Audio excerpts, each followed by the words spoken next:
Ça, c'est Centratech, une boîte qui vaut des centaines de millions mais qui n'a jamais existé en réalité. Les créateurs ont réussi le rêve de gagner des dizaines de millions sans rien faire en dormant. Comme le disent les gourous, 32 millions de dollars juste en quelques semaines sans même exister. Mais derrière ce nom de la Silicon Valley, il n'y a ni super application, ni technologie révolutionnaire, juste une belle histoire et des logos collés sur une carte bancaire qui devait révolutionner le monde. Le nom Centratech sentait les génies des open space de Facebook, sauf qu'à l'intérieur c'était juste 3 mecs paumés, un PDG imaginaire et des millions d'investisseurs qui ont tout perdu. Visa, Mastercard et même l'université d'Harvard se sont retrouvés mêlés à cette escroquerie. C'est pour vous montrer l'immensité de la magouille. Magouille parce que ces millions de dollars, ça ne vient pas de nulle part. Et c'est pas non plus de la qualité d'un produit que ça vient, puisque le produit n'existe tout simplement pas. Et les dommages ont été énormes et surtout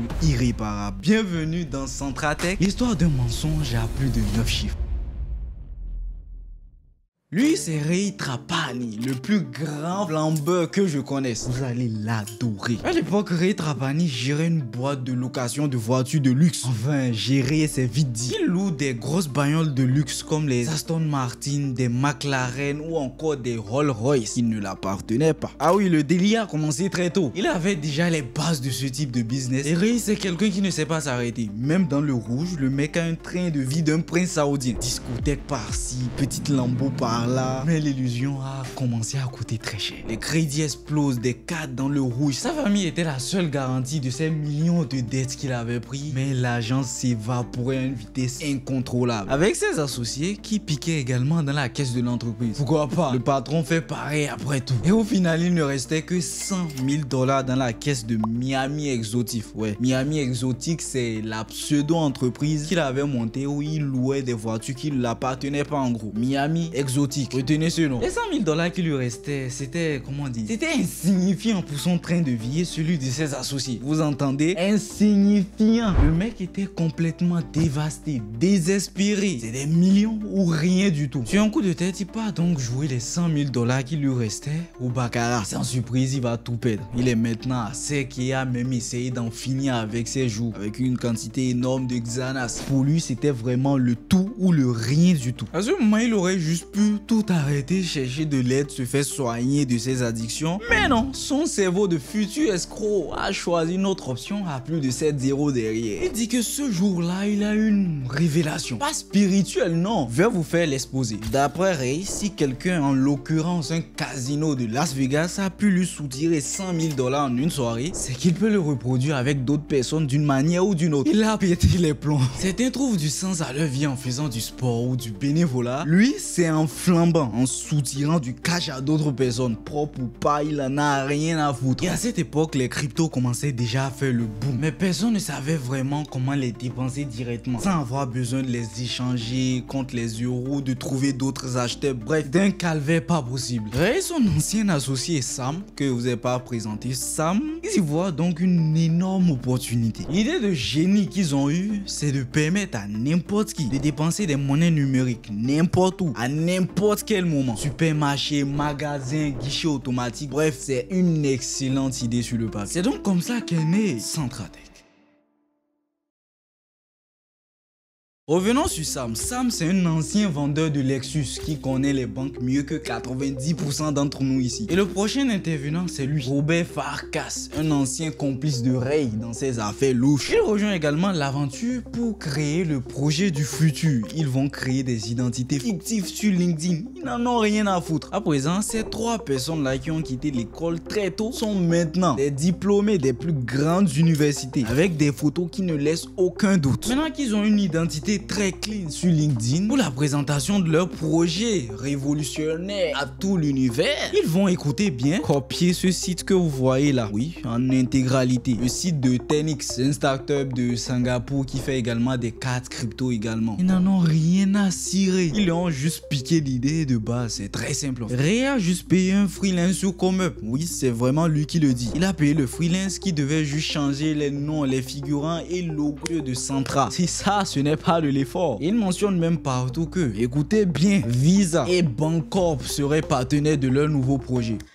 Intéressant, on vérifiera ça plus tard. Mais en plus de ça, oui, parce que c'est pas encore terminé, ils affirment avoir même eu les licences dans plus de 38 états différents. Ce qui leur donne donc la possibilité d'exercer sur tous ces sols-là. Oui, toujours plus. Et jusque-là, la carte Centra ne montrait que du positif. Par-dessus tout, le PDG de Centra est un diplômé d'Harvard, Michael Edwards. Stylé, non? Bon, ok, pourquoi Ray lui-même n'est pas PDG? Déjà, son passé risque de faire couler la boîte. Et en plus de ça, il fallait quelqu'un d'assez influent, respectable, âgé, avec un gros background. Michael Edwards. Ça claque comme nom, oui, je suis d'accord avec vous. Mais le seul problème ici, c'est que le PDG en question n'existe pas. Michael Edwards est juste la photo d'un prof canadien piqué sur internet comme ça. Très bon début, mais personne ne s'en rend compte. Et ils vont donc réussir à faire avaler tout cela à tout le monde. Et à chaque présentation de leur projet, les fondateurs de Centra, eux, prétendent que le DG est juste injoignable pour le moment. C'est une personnalité très occupée, hein. Et ça marche. L'attente explose. Les clients étaient prêts à mettre de l'argent sur la table pour que la carte sorte enfin. Carte révolutionnaire. Mais je vous le rappelle encore une fois, Ray n'a plus de sous. Et il est actuellement paumé juste avec une idée révolutionnaire. Mais pour créer toute la technologie devant cette carte révolutionnaire, il en faut un sacré paquet de thunes. Ray Trapani va donc décider de lancer ce qu'on appelle un ICO. Le ICO, c'est une manière de lever des fonds pour une entreprise dans le domaine de la crypto. Je vous explique. En échange de l'argent que Centra va prendre à la communauté, ils vont leur offrir une quantité de leur nouvelle monnaie qui n'a pas encore de valeur à sa sortie. D'une partie, ceci permettra aux fondateurs de Centra de récolter de l'argent pour lancer leur projet. Et d'une autre part, si le projet va très bien et que ça explose, eh bien la monnaie prendra beaucoup de valeur. Et ceux qui avaient donc contribué en profiteront pour revendre et faire des profits. C'est donc comme ça que Ray décide de faire naître la Centra Coin. En pratique, tout ça c'est du vent très bien emballé. Mais Ray sait vendre du vent. C'est sa spécialité. Il le fait depuis qu'il a 15 ans. Mais cette fois-ci, il va le faire avec classe. Et ça marche.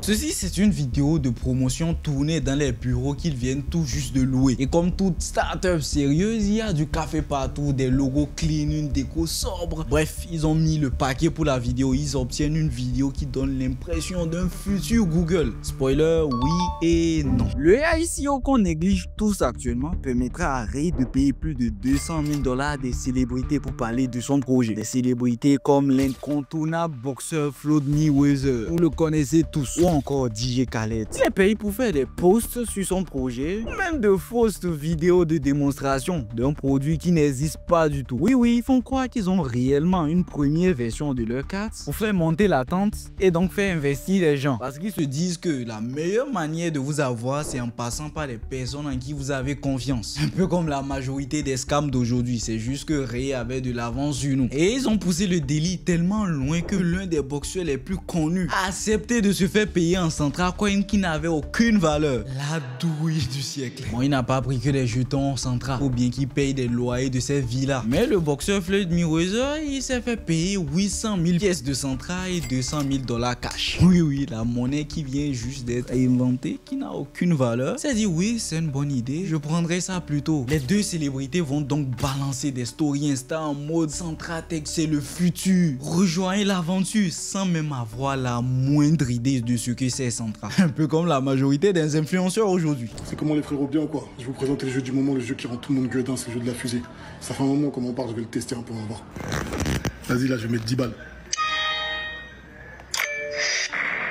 Putain, les bâtards. Instantanément, la crypto de Ray commence à recevoir des dizaines, puis des centaines, puis des milliers, puis des centaines de milliers de dollars. Tout le monde y croit maintenant à cette technologie du futur. Cette technologie qui permettra de payer avec ces cryptos n'importe où, n'importe quand. Et si Visa même fait confiance à cette technologie, c'est que c'est du sérieux. Tout le monde veut voir. Et les 24 heures qui vont suivre, les gars de Centra vont récolter plus de 2 500 000 $. Contrairement à ce que vous pensez, chez Centra, c'est la panique totale. Je vous rappelle que les mecs n'ont rien, ni appli, ni carte, ni rien. Juste une idée, une armée de pigeons qui sont prêts à investir. Et tout le monde attend. Alors ils vont improviser. Ils vont embaucher des développeurs sur des coups de tête. Comme notre cher Martin par exemple, qui est allé jusqu'au bout de leur projet. Mais face à la pression de ceux qui avaient déjà mis leur argent et qui attendaient vraiment un retour, eh bien Ray va finir par céder et ils vont tourner de fausses démonstrations conversation avec les 4 Centra. Il va donc finir par poster de fausses vidéos avec des logos de Visa collés. Sauf que nenni, le gars est juste en panique totale, juste pour rassurer ceux qui y ont mis leur argent. Et la goutte de trop, c'est qu'ils vont au fil du temps gonfler artificiellement la valeur de leur monnaie Centra Coin en le rachetant à eux-mêmes sur différentes plateformes. Ceci donne l'impression que la demande explose, la valeur augmente et tout le monde le veut finalement. Et finalement, Centra lève 25 millions de dollars en quelques semaines. De juillet à octobre 2017, leur monnaie Centra s'envolait et atteint une valorisation de plus de 60 millions de dollars. Sur Telegram, c'est l'euphorie. Sur Reddit, les types jurent avoir trouvé le nouveau Bitcoin. Sauf que dans les bureaux, c'est juste Ray qui passe juste ses journées à trafiquer leur crypto, histoire d'attirer encore plus de monde. Et il continue de pousser le délire encore plus loin en créant plusieurs comptes, passe des ordres d'achat fictifs et fait monter artificiellement le prix en se vendant sa propre monnaie à lui-même à travers différents comptes. À l'écran, on croit qu'il y a une explosion de demandes. En vrai, il déplace juste l'argent d'un compte à l'autre. Rien de nouveau. Ce genre de magouille, on appelle ça le wash trading. C'est même interdit. Tu fais semblant de vendre un truc à un compte, mais en vrai, c'est juste les deux poches d'un même pantalon. Ça crée juste une illusion de demande en fait. Comme si plein de monde se battait pour avoir la monnaie en question. Oui, c'est pas du tout légal, mais ce n'est pas le plus important pour eux. C'est pas sa priorité. Alors forcément, le prix monte en flèche. Les plateformes le mettent en avant. Et ce qui devait arriver arriva. Les petits investisseurs se disent waouh, c'est en train d'exploser. Il faut que j'en achète moi aussi. C'est l'effet FOMO qui est juste en action. Personne ne veut rater le train. Sauf que le train en question, il roule juste en rond. Juste avec Ray dans la locomotive qui klaxonne tout seul. Tchou tchou. Achetez la Centra Coin. Mais à force de mentir, Ray va finir par se perdre dans son propre jeu. Je vais vous faire un petit rappel. Michael Edwards, le DG Fanto, qui aurait bossé chez HSBC, étudié à Harvard, monté 2 grosses boîtes tech, en vrai il n'a jamais existé. Vous le savez déjà. En plus de lui, ils vont annoncer des ingénieurs qui sont fictifs sur leur site, des documents juridiques falsifiés, des licences d'exploitation jamais délivrées. Ils ont même osé afficher Visa, ce n'est même plus une blague. Bangkok Bank, je sais pas si vous imaginez la grandeur de cette banque en question. En gros ici, ils font croire à tout le monde que le produit est prêt et que tous ces banques là, tous ces instituts sont prêts à leur accompagner dans leur projet. Et à l'époque, personne ne vérifie. Ils balancent des PDF, des slides, PowerPoint convaincantes. Bref, sur les réseaux, ça va tourner en boucle avec eux-mêmes qui ne cessent de montrer leur avancée qui n'existe pas. C'est juste du vent recyclé. Et ils ont même des bots sur Reddit qui relaient les annonces en boucle. Et comme personne ne prenait le temps de bien lire en entier, tout le monde se disait que ça bosse fort du côté de Centra. On avait l'impression qu'ils sont en train d'innover, qu'il se passe vraiment des trucs réels à l'intérieur de la boîte. Alors qu'en coulisses, c'est juste Ray qui bidouille des posts sur Reddit et les autres réseaux pour faire croire qu'il y a de l'ultra activité dans sa boîte. Mais une fois de plus, ça passe encore. Sauf que cette fois-ci, ils vont recevoir une lettre d'une très grosse banque. C'était une mise en demeure qui demandait de virer leur nom sur leur pub et tout leur site. Oui, la banque en question n'avait rien à voir avec Centra. Ils vont donc le faire et rejeter la faute aux freelancers. En gros, pour ne pas se décrédibiliser, ils disent à la communauté que c'est juste un partenariat qui était en cours mais que les développeurs ont leak. En gros, les développeurs auraient fait fuiter des informations. Que nenni. C'est juste que les choses commençaient déjà à aller mal. Je vous jure, les mecs reçoivent un avertissement officiel d'une très grosse banque et ils s'organisent comme s'ils étaient en classe de maternelle à se rejeter la faute. Ce n'est même plus une start-up là, c'est littéralement un sketch. En tout cas, ça marche grâce à ce freestyle. Ils évitent les problèmes de la banque et de leur grande base d'investisseurs. Pigeons en gros. Quelques jours après, Centra vend plus de 90 millions de Centra Coin. Pour moi-même, j'avais déjà oublié le vrai objectif de la boîte. Le vrai objectif, c'était de créer une carte qui permettrait de dépenser les cryptos. Et le million de dollars récoltés avec leur monnaie Centra, ils disent en garder une grosse partie en réserve, mais tout est flou. Leurs comptes sont un puzzle volontairement illisible en gros. Mais comme toujours, plus tu montes haut, plus la chute fait mal. Un journaliste du New York Times commence à se poser des questions. Pourquoi le PDG ne donne jamais d'interview? Pourquoi les accords avec leurs partenaires sont pas vérifiables en gros? Les partenaires ne se prononcent pas, Visa ne se prononce pas. Et encore plus de questions en fait, il n'y a pas de réponse. Et dans la panique, les fondateurs décident de tuer Michael Edwards, leur faux PDG. Bon, j'y vais un peu fort, je reformule. Ils rédigent un faux communiqué de presse pour annoncer que le PDG est mort dans un accident de voiture. Ça, c'est juste parce qu'ils ont été pris de paniquent pour ne pas répondre aux questions concernant le PDG. Oui, vraiment, dans leur tête, en gros, comme ça, tout le monde leur fiche la peur. C'est pas pour vous, mais à mon avis, c'est la meilleure manière de faire encore plus douter les investisseurs qui avaient mis leur argent. Et là, c'est vraiment tout le château de cartes qui tremble. Les investisseurs commencent à fouiller de partout. Les forums se remplissent de doutes. Ah oui, les premiers articles vont tomber et même la SEC s'intéresse au dossier. Et toute sa bande avait promis des cartes à dossier à Visa. Ils avaient présenté des licences, des feuilles de route en béton, des ambassadeurs VIP, un storytelling calibré, mais derrière il n'y avait rien. Juste 3 gars en roue libre, des documents trafiqués, une monnaie qui valait autant que leurs paroles. Pas grand chose. La première vraie fissure, elle arrive de là où on s'y attend le moins. Vous vous rappelez de ce journaliste du New York Times qui a commencé à enquêter? Celui qui commençait à déjà poser assez de questions. Eh bien, il va revenir. Et mon pote, je peux t'assurer que quand tu as le New York Times aux fesses, tu vas soit te faire démonter, soit tu vas tout faire pour retourner la situation en ton avantage, en montrant que tu n'as rien à cacher.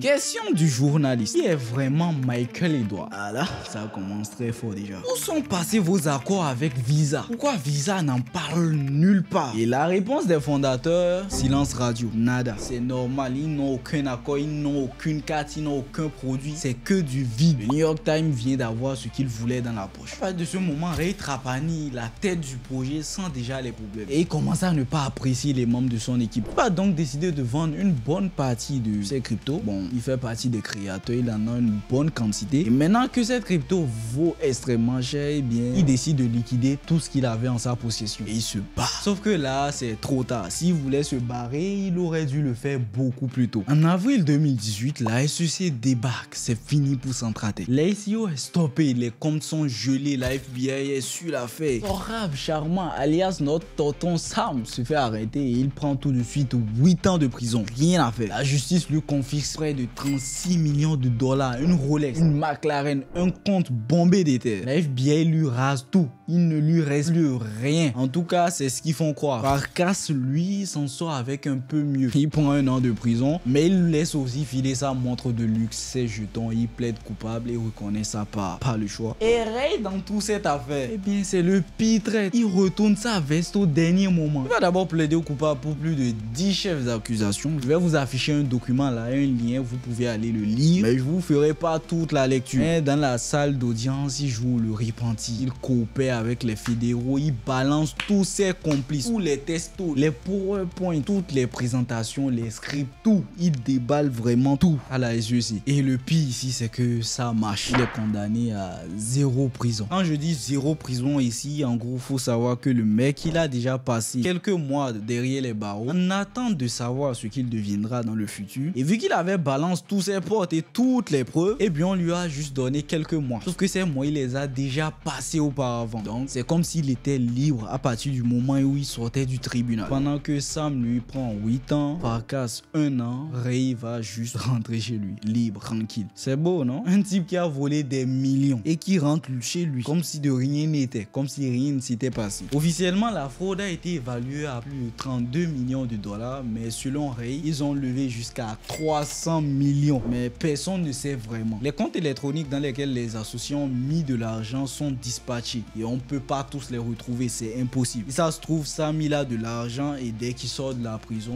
il va juste se refaire sa vie. Pareil pour les autres. Il y a juste une petite bonne partie qui s'est fait confisquer par la FBI. Et environ 33 millions ont été redistribués aux investisseurs. Il y a une bonne partie qui ont eu la chance de récupérer leur argent. Mais ça, c'est juste une minorité. Pour la majorité, c'est perdu d'avance et il n'y peut rien. Et derrière cette idée révolutionnaire qui a débuté, eh bien, actuellement, il ne reste plus qu'un site qui ne fonctionne plus. Des preuves qui se sont fait effacer d'internet, je vous le dis, ça a été une galère pour moi de les retrouver. Il y a un documentaire également qui est sorti sur Centratec, c'est appelé BitConnect sur Netflix. Si un jour vous avez du temps, vous pouvez aller voir. Et dernièrement, j'ai essayé de fouiller pour voir ce que Ray Trapani, ce qu'il devient, sauf que le gars, il n'a pas du tout arrêté. Cette fois-ci, c'est pas lui qui est derrière les projets, c'est juste qu'il accompagne d'autres personnes à faire des projets similaires en gros. Vous pouvez le voir à l'écran, son agence va juste accompagner d'autres personnes personnes à lancer des projets similaires. Ce que je veux que vous reteniez actuellement, c'est que Centratech n'est pas qu'un souvenir. C'est une mise en garde. Avant d'investir votre argent, regardez à qui vous donnez votre fric. Ne vous contentez pas juste d'un joli logo collé sur une carte ou même de vos influenceurs qui se font payer juste pour parler de produits. Faites vos propres recherches. Internet n'est plus un monde de bisounours et si le sujet des arnaques des influenceurs vous intéresse, les influx voleurs, eh bien vous pouvez cliquer là. Je vous ai fait une très bonne vidéo dessus. Allez, cliquez dessus. Cliquez!